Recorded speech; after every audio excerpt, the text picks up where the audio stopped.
만약 어느 날 갑자기 변태에게 납치되어 성적학대의 피해자가 된다면 어떤 기분이 들겠습니까? 무서운 것 같죠? 그것은 38일 동안 한 남자에게 감금되어 학대를 당한 15세 여학생 엘리자베스 토마스의 실화입니다. 더욱 무서운 것은 이 잔혹한 행위를 저지른 사람이 바로 어린 소녀가 존경하는 선생님이었다는 사실이다. 그렇다면 그는 누구이며 그가 엘리자베스의 삶을 망치기로 결정한 동기는 무엇입니까? 2017년으로 시간여행을 떠나 미국 테네시주를 뒤흔든 사건을 둘러싼 미스터리를 바로 여기서 풀어보세요. 50세 남성인 타드 커민스는 미국 테네시주 컬레우카에 있는 고등학교에서 보건교육을 담당하는 교사입니다. 주변 사람들이 보기에 테드는 아내와 두 자녀와 함께 행복한 삶을 살고 있습니다. 그를 아는 사람들은 그를 친근하고 사교적이며 종종 학생들에게 도움이 되는 사람이라고 묘사했습니다. 게다가 테드는 학교에서 가르치는 동안 나쁜 행동을 한 적이 없습니다. 2017년 3월 13일 아침, 타드의 아내 질 커민스는 남편이 자신에게 남긴 메모를 받고 매우 놀랐습니다. 그 메모에서 테드는 잠시 집을 떠나 생각할 시간이 필요하다고 썼고 아내에게 경찰에 연락하지 말라고 당부했습니다. 그날 늦게 경찰은 앤서니 토마스라는 남자로부터 신고를 받았습니다. 그는 15세 된 딸 엘리자베스 토마스가 갑자기 사라졌다고 보고했습니다. 어린 시절부터 엘리자베스는 학대하는 어머니와 함께 살았습니다. 15세 여학생과 그 자매들은 어머니에게 계속 구타를 당하고 옷을 벗기고 계단에서 굴러떨어지고 세탁기에 머리를 부딪히거나 심지어 지하실에 갇히는 일도 반복했습니다. 너무 바빠서 앤서니는 이러한 끔찍한 일들이 그의 아이들에게 일어나고 있다는 것을 몰랐습니다. 딸이 실종됐을 당시 그는 아내를 위한 이혼 절차도 준비하고 있었다. 며칠간의 지속적인 조사 끝에 경찰은 예상치 못한 사실을 발견했습니다. 타드 커민스는 엘리자베스의 전 교사였습니다. 언급할 만한 또 다른 세부 사항은 그녀가 사라지기 전에는 여학생이 선생님과 꽤 가까워 보였다는 것입니다. 엘리자베스의 직접 강사로서 타드는 종종 그녀와 많은 시간을 보냅니다. 그는 심지어 그녀가 교실에서 자신의 책상 근처에 앉도록 주선하기도 했습니다. 수업 시간에 테드가 엘리자베스에게 여학생의 어깨나 등을 쓰다듬는 등 허용치 이상의 신체적 접촉을 하는 것을 목격했다고 학생들은 전했다. 이때 문제는 테드 커민스가 15세 소녀 실종과 관련이 있느냐는 것이다. 2017년 1월 한 학생이 수업 시간에 테드가 엘리자베스에게 키스하는 것을 우연히 목격하고 이를 학교 지도자에게 신고하기로 결정했습니다. 이후 그는 모든 혐의를 완강히 부인했지만 아내와 두 자녀를 둔 이 남자 교사는 여전히 정직 처분을 받았다. 하지만 서로 가까워지는 과정을 통해 테드는 학생에 대한 감정을 키워나갔다. 정학에도 불구하고 그는 여전히 엘리자베스를 쫓기로 결심했으며 수업 후에 자주 나타납니다. 엘리자베스의 친구들 중 일부는 그녀가 예전 선생님을 자주 피했고 심지어 자신이 학교에 가지 않는다고 거짓말을 해달라고 요청하기도 했다고 말했습니다. 이는 테드와 엘리자베스 사이의 감정이 양측 모두에서 오는 것이 아닐 수도 있음을 보여줍니다. 2017년 3월 13일 아침 7시 30분에서 7시 45분 사이에 엘리자베스는 친구에게 컬럼비아시티에 있는 레스토랑으로 데려다 달라고 부탁했습니다. 그녀의 몸에는 셔츠와 검은색 레깅스가 있습니다. 보안 카메라 영상에는 테드가 오전 8시 32분에 레스토랑 근처 주유소로 차를 몰고 들어가는 모습이 담겨 있었습니다. 15세 소녀가 평소 시간에 집에 돌아오지 않자 그녀의 친척들은 극도로 걱정했고 재빨리 경찰에 신고했습니다. 이후 조사팀을 구성해 주변 지역을 수색했지만 수색은 성과가 없었다. 이때 이번 실종 사건의 일호 용의자인 테드에게 모든 관심이 집중되고 있다. 경찰은 3월 14일 테드에 대한 체포영장을 발부했다. 당국은 대중에게 도움을 청하기 위해 실종 사실을 널리 알리라는 경고를 전국적으로 발령했습니다. 수사가 정체된 듯 보이자 정확히 보름 만에 경찰은 3월 15일부터 오클라호마 스트리트의 월마트 슈퍼마켓에서 엘리자베스가 테드 뒤를 걷고 있는 모습이 담긴 감시 영상에서 첫 번째 단서를 찾았다. 사건의 전환점? 테드 커민스에 대한 수색은 38일 만에 마침내 끝났다. 공개 소식통은 그와 15세 여학생 엘리자베스 토마스가 캘리포니아주 세실빌의 외딴 숲 한가운데에 있는 소박한 목조 주택에 머물고 있다고 보도했다. 방갈로를 포함한 여러 부동산의 소유자인 마이클 오하레는 타드가 지역 술집에 가서 그와 그의 딸이 화재로 모든 것을 잃었다고 말한 다음 오하레의 가정부에게 이 일자리와 살 곳을 찾는 데 도움을 요청했다고 말했습니다. 일주일 후 이웃들은 테드의 차에 번호판이 없다는 사실을 알아차렸고 어린 소녀가 나이든 남자와 함께 떠난다는 소식을 기억했습니다. 그는 온라인으로 검색하고 사진을 통해 알아봤습니다. 이 단서를 바탕으로 2017년 4월 20일 경찰은 즉시 집에 도착해 테드를 체포해 엘리자베스를 구출하고 가족과 재회했다. 여기서부터 수사관들은 무슨 일이 일어났는지 알아보기 위해 두 사람의 관계를 더 자세히 조사하기 시작했다. 엘리자베스의 증언에 따르면 타드가 가이드 역할을 맡았습니다. 한 번은 수업에 사람이 2명뿐이었을 때 그는 그녀에게 내 벗은 모습이 아주 아름다울 것 같다 고 말했습니다. 엘리자베스의 허락 없이도 타드는 의도적으로 그녀의 집에 와서 그녀를 데리러 정기적으로 식사를 했습니다. 여학생이 거절하면 학교에서 문제를 일으키겠다고 위협했다. 그 사람은 나를 가질 수 없으면 자살하겠다고 했어요. 그가 자신을 위협할 때마다 그는 내 가족도 위협합니다. 라고 엘리자베스는 말했습니다. 이게 아내와 아이를 둔 남자가 할 수 있는 일인가요? 3월 13일 아침, 타드는 엘리자베스를 만나기로 약속한 레스토랑으로 닛산 로그를 몰고 가서 여학생에게 안으로 들어오라고 요청했습니다. 엘리자베스의 격렬한 반대에도 불구하고 이 남자는 조용한 위협으로 대시보드에 총을 올려놓음으로써 소녀가 자신과 함께 도망가도록 강요했습니다. 그는 우리 가족을 위협했어요. 내가 가지 않으면 그들에게 나쁜 일이 일어날 것입니다. 일단 그 차에 타면 나갈 수 없을 것이라는 것을 알았습니다. 라고 엘리자베스는 말했습니다. 그 후 여학생은 테드와 함께 여러 주로 여행을 떠나야 했고 매일 밤 새 호텔방을 빌렸습니다. 엘리자베스가 극도로 이상한 이유로 허용한 만큼만 먹을 수 있게 되자 테드의 통제력은 더욱 커집니다. 그는 마른 여자를 좋아한다고 말했어요. 하라는 대로 먹어야 하는데 거부하면 아무것도 못 먹을 것 같다 고 말했다. 거기서 멈추지 않고 엘리자베스는 타드 커민스가 자신을 성적으로 학대했다고 비난했습니다. 특히 여학생은 납치 당시 거의 매일 밤 그와 강제로 성관계를 가졌다. 2017년 5월 13일 내슈빌에서 열린 법원 심리에서 FBI 특수요원 어틀리 노블은 조사 결과를 자세히 설명했습니다. 엘리자베스를 납치하기 전에 테드는 현금 4,500달러를 받고 집에서 총 2자루를 가져갔습니다. 그는 아내에게 경찰에 신고하지 말라고 말했습니다. 그들은 내가 유죄이기 때문에 도망쳤다고 생각할 테지만 나는 그렇지 않습니다. 테드는 40세와 24세의 존 캐스트로와 조앤 카스트로, 조안느 캐스트로라는 이름으로 부부를 사칭하고 엘리자베스를 멕시코로 데려갈 계획을 세웠습니다. 그러나 그들은 결국 캘리포니아주 샌디에고에 도착했고 그곳에서 타드는 물로 여행할 의도로 카약을 구입했습니다. 너무 위험하다는 것을 깨달은 그는 북쪽으로 향했고 카약을 팔기 위해 로스앤젤레스에 들렀다가 세실빌에 들렀습니다. 처음에 그가 처음 체포되었을 때 타드는 성적인 목적으로 주 경계선을 넘어 미성년자를 수송하고 정의를 방해한 것에 대해 유죄를 인정하는 것을 거부했습니다. 2018년 4월이 되어서야 그는 자신의 모든 범죄를 인정했습니다. 엘리자베스 측에서는 타드가 피해자에게 필요한 것이 무엇인지 이해하고 자신이 피해자의 보호자가 될 것이라고 믿게 만들었기 때문에 피해자가 안전하고 사랑받는 느낌을 갖게 했다고 비난했습니다. 사실 테드는 섹스를 욕망하고 피해자를 이용하고 조종하는 사람일 뿐이다.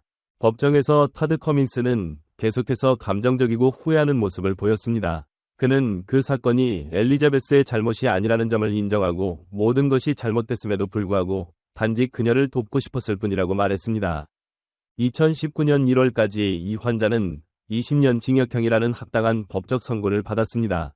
2023년 엘리자베스는 2003년 또 다른 유명한 납치 피해자인 엘리자베스 스마트와 팀을 이루어 영화 에브덕티드 바이 마이 티처 더 엘리자베스 토마스 스토리에서 그녀의 이야기를 전했습니다. 최근 몇 년간의 인터뷰에서 엘리자베스는 커뮤니티의 엇갈린 의견을 다루면서 많은 어려움을 겪었다고 말했습니다. 하지만 오랜 회복 기간을 거쳐 더욱 강해졌다고도 전했다. 여전히 부정적인 반응에 직면하고 있음에도 불구하고 엘리자베스는 항상 댓글에 귀를 기울이지 않고 같은 상황에 있는 사람들을 돕는 데에만 집중합니다. 테드에게 무슨 말을 하고 싶은지 묻자 소녀는 그가 감옥에서 썩어 죽었으면 좋겠다 고 솔직하게 대답했다. 테드 커민스 사건은 종결됐다고 할 수 있지만 그 인상은 오늘날까지도 많은 테네시 주민들의 마음속에 각인되어 있습니다. 커민스는 범죄에 대해 합당한 처벌을 받았지만 그가 15세 소녀 엘리자베스 토마스와 그 가족에게 끼친 고통과 트라우마는 결코 지워지지 않을 것이다. 이번 사건은 아동을 보호하고 가해자의 범죄를 예방하는 것이 얼마나 중요한지 일깨워주는 강력한 계기가 되었습니다. 앞으로는 같은 고통을 겪는 피해자가 없도록 사회 전체가 어린이 안전에 대한 인식과 교육을 높여주길 바랍니다. 그렇다면 이 사건에 대한 귀하의 의견은 어떻습니까? 아래에 의견을 남겨주시면 도움이 됩니다. 감사드리며 다음 사례에서 다시 만나요. 2012년 5월 26일 새벽, 한 여성이 가슴에 총을 맞아 사망한 채로 발견되었습니다. 더욱 비극적인 것은 그녀가 임신 중이었다는 것입니다. 범인은 정신병을 앓고 있는 이웃으로 의심되었으나 친구의 폭로로 남편 세트 태셜의 잔혹한 음모가 드러났습니다. 무슨 일이 있었을까요? 리자 콜도웰은 고등학교에서 미래의 남편 세트 태셜을 만났습니다. 둘 다 학교 볼링팀의 일원이었습니다. 그들은 2011년 10월에 결혼했고 리자는 곧 임신했습니다. 리자는 자신의 가족을 갖고 싶어 했기 때문에 임신 사실에 매우 기뻐했습니다. 세트 역시 아버지가 되는 것에 대해 열정적이었습니다. 리자는 미국 아이오와 주 워싱턴 카운티 교도소에서 일했으며 와펠로 카운티 보안관 사무소에서도 일했습니다. 그녀는 언젠가 범죄 수사관이 되고 싶어 했습니다. 리자는 와펠로 카운티 부보안관인 아버지 토드 콜드웰을 매우 존경했습니다. 그러나 리자가 임신 17주째일 때 비극이 닥쳤습니다. 2012년 5월 26일 새벽, 토드는 딸에게 나쁜 일이 생겼다는 전화를 받았습니다. 토드가 현장에 도착했을 때 동료들은 그가 딸과 사위의 집에 들어가지 못하게 막으려 했지만 실패했습니다. 토드는 침대에 누워 가슴에 총을 맞은 딸을 발견했습니다. 토드는 리자가 이미 사망한 것을 알았습니다. 세트는 경찰에게 자신이 아침 5시쯤 샤워를 하기 위해 일어났고 리자는 몇 분 더 자고 있었다고 말했습니다. 세트는 총소리와 침입자가 집을 떠나는 소리를 들었다고 주장했습니다. 그는 밖으로 달려나갔지만 아무도 보이지 않았고 그 후 911에 전화를 걸었습니다. 세트는 경찰과 이야기할 때 매우 화가 나 있었고 아내와 태아를 살해한 범인이 누구든지 간에 죽이겠다고 주장했습니다. 한편 토드는 딸을 죽인 사람이 누구인지 알고 있다고 생각했습니다. 그는 그 사람이 리자와 세트의 이웃인 브라이언 테이트라고 추측했습니다. 브라이언은 편집성 정신분열증 환자였고 과거에 이웃들과 여러 문제를 겪은 적이 있었습니다. 리자가 살해되기 3달 전 세트는 브라이언이 자신의 마당에 있는 것을 보았다고 말했습니다. 이후 브라이언은 누군가 자신의 마당을 망가뜨렸다고 경찰에 신고했습니다. 토드는 브라이언이 거짓말을 하고 있다고 믿었습니다. 경찰은 브라이언이 권총을 가지고 있다는 사실을 알고 있었습니다. 경찰은 여러 번 브라이언과 이야기를 나누었지만 그에 대한 증거는 없었습니다. 브라이언의 어머니는 사건 당일 아들이 10시 30분까지 잠을 잤다고 증언했습니다. 그러나 경찰은 브라이언을 완전히 배제할 수 없었습니다. 2012년 5월 26일 오후 1시쯤 세트는 다시 경찰서로 불려갔습니다. 경찰은 그날 아침에 다른 일이 있었는지 물었지만 세트는 아니라고 대답했습니다. 세트는 조사관에게 리자가 아직 집에 있는지 물었고 더 이상 그녀가 누워있는 모습을 보고 싶지 않다고 말했습니다. 세트는 브라이언이 리자를 죽였다고 계속 주장했습니다. 세트가 경찰서에 있는 동안 그의 친구 콜튼이 놀라운 정보를 제공했습니다. 23세의 임산부 리자 콜드웰가 자택에서 총에 맞아 사망한 후 남편 세트 태셜은 56세의 정신건강 문제를 겪고 있는 이웃 브라이언이 범인이라고 주장했습니다. 두 사람은 오랜 기간 동안 갈등을 겪고 있었습니다. 몇 달 전 세트 태셜은 브라이언 윗땅으로 사슴 사체를 끌고 갔습니다. 두 남자는 이후 갈등을 겪으며 서로의 땅에 사체를 던졌습니다. 브라이언은 이후 돌과 배설물이 집에 던져지는 등 다른 파괴 행위를 신고했습니다. 그는 경찰에 이웃을 고발하는 전화를 자주 걸었습니다. 브라이언은 여전히 의심스러운 인물이었지만 수사관들은 세트를 더 주의 깊게 조사하기 시작했습니다. 세트는 변호사 없이 주 수사국의 수사관들과 이야기하는 데 동의했습니다. 그는 911 조정자에게 이야기한 것을 감정적으로 다시 말하며 샤워를 하고 있을 때 브라이언으로 의심되는 침입자가 리자를 총으로 쐈다고 주장했습니다. 2012년 5월 26일 새벽, 한 여성이 가슴에 총을 맞아 사망한 채로 발견되었습니다. 더욱 비극적인 것은 그녀가 임신 중이었다는 것입니다. 범인은 정신병을 앓고 있는 이웃으로 의심되었으나 친구의 폭로로 남편 세트 태셜의 잔혹한 음모가 드러났습니다. 무슨 일이 있었을까요? 리자 콜드웰은 고등학교에서 미래의 남편 세트 태셜을 만났습니다. 둘 다 학교 볼링팀의 일원이었습니다. 그들은 2011년 10월에 결혼했고 리자는 곧 임신했습니다. 리자는 자신의 가족을 갖고 싶어 했기 때문에 임신 사실에 매우 기뻐했습니다. 세트 역시 아버지가 되는 것에 대해 열정적이었습니다. 리자는 미국 아이오와 주 워싱턴 카운티 교도소에서 일했으며 와펠로 카운티 보안관 사무소에서도 일했습니다. 그녀는 언젠가 범죄 수사관이 되고 싶어 했습니다. 리자는 와펠로 카운티 부보안관인 아버지 토드 콜드웰을 매우 존경했습니다. 그러나 리자가 임신 17주째일 때 비극이 닥쳤습니다. 2012년 5월 26일 새벽, 토드는 딸에게 나쁜 일이 생겼다는 전화를 받았습니다. 토드가 현장에 도착했을 때 동료들은 그가 딸과 사위의 집에 들어가지 못하게 막으려 했지만 실패했습니다. 토드는 침대에 누워 가슴에 총을 맞은 딸을 발견했습니다. 토드는 리자가 이미 사망한 것을 알았습니다. 세트는 경찰에게 자신이 아침 5시쯤 샤워를 하기 위해 일어났고 리자는 몇 분 더 자고 있었다고 말했습니다. 세트는 총소리와 침입자가 집을 떠나는 소리를 들었다고 주장했습니다. 그는 밖으로 달려나갔지만 아무도 보이지 않았고 그 후 911에 전화를 걸었습니다. 세트는 경찰과 이야기할 때 매우 화가 나 있었고 아내와 태아를 살해한 범인이 누구든지 간에 죽이겠다고 주장했습니다. 한편 토드는 딸을 죽인 사람이 누구인지 알고 있다고 생각했습니다. 그는 그 사람이 리자와 세트의 이웃인 브라이언 테이트라고 추측했습니다. 브라이언은 편집성 정신분열증 환자였고 과거에 이웃들과 여러 문제를 겪은 적이 있었습니다. 리자가 살해되기 3달 전 세트는 브라이언이 자신의 마당에 있는 것을 보았다고 말했습니다. 이후 브라이언은 누군가 자신의 마당을 망가뜨렸다고 경찰에 신고했습니다. 토드는 브라이언이 거짓말을 하고 있다고 믿었습니다.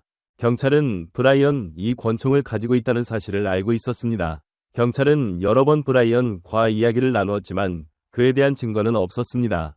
브라이언의 어머니는 사건 당일 아들이 10시 30분까지 잠을 잤다고 증언했습니다.